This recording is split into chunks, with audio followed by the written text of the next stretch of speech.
Mbola ao anatin'izay sehatra ny fonina izay hatrany ny faran'ny herinandro lasa teo dia nisy ny fanofanana ireo biraon'ny Fiangonana rehetra ao anatin'ny Synodam-paritany Iarivo Avaradrano. Ny tsara ho fantatra mahakasika an'izay. Efa fanao ny Synodam-paritany Iarivo Avaradrano isan-taona ny mampiofana ny biraon'ny Fiangonana isam-pitandremana tsy hanavahana. Tao amin'ny FJKM Ambohitra Biby no nanatanterahana ny fiofanana tamin'ny faran'ny herinandro lasa teo. Ireo mpikambana ao anatin'ny biraon'ny Synodam-paritany Iarivo Avaradrano no nanatanteraka ny fampiofanana ka ny prezida sinodaly ny mpitandrina rabe tokotany miaro laza no nitarika izany.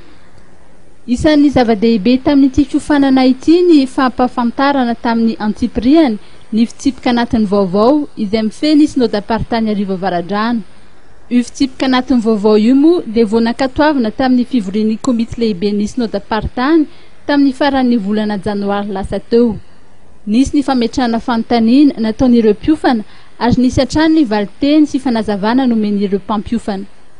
Nandritry ny fiofanana ihany koa no nampitaina tamin'ny rehetra mba hiomana dian'izao amin'ny fanavaozana ireo tompon'andraikitra samihafa ao anatin'ny fiangonana.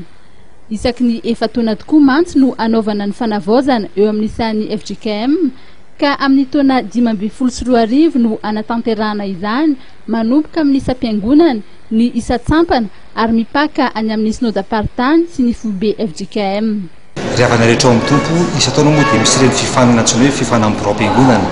Fiangonana rehetra misy natsoina miofana ary fanao izy io mba ahafahana manatevina faiza manao izy ireo amin'ny an'izay raisiny ary dia sehoanantsika rehetra ny fahatongavana tamin'izany, sehoanantsika ihany koa ny fiombonana tamin'ireny fahatongavana miofana ireny ary sehoanantsika fiarahana mahatsiarina sy fiombonana tahaka izao ny Synodam-paritany Iarivo Avaradrano.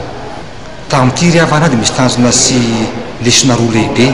Voalohany dia fanazavana amin'ny birao-piangonana rehetra ny amin'izany hoe fitsipika anatin'ny Synodam-paritany Iarivo Avaradrano, ary ny faharoa dia ny fiomanana sahady amin'ny fanavaozana tompon'andraikitra satria fantatsika tsara fa tsy ho ela dia ho tonga izay fotoam-panavaozana izay ary dia miomana sahady zany fiangonana rehetra ny amin'izay fanavaozana tompon'andraikitra izay.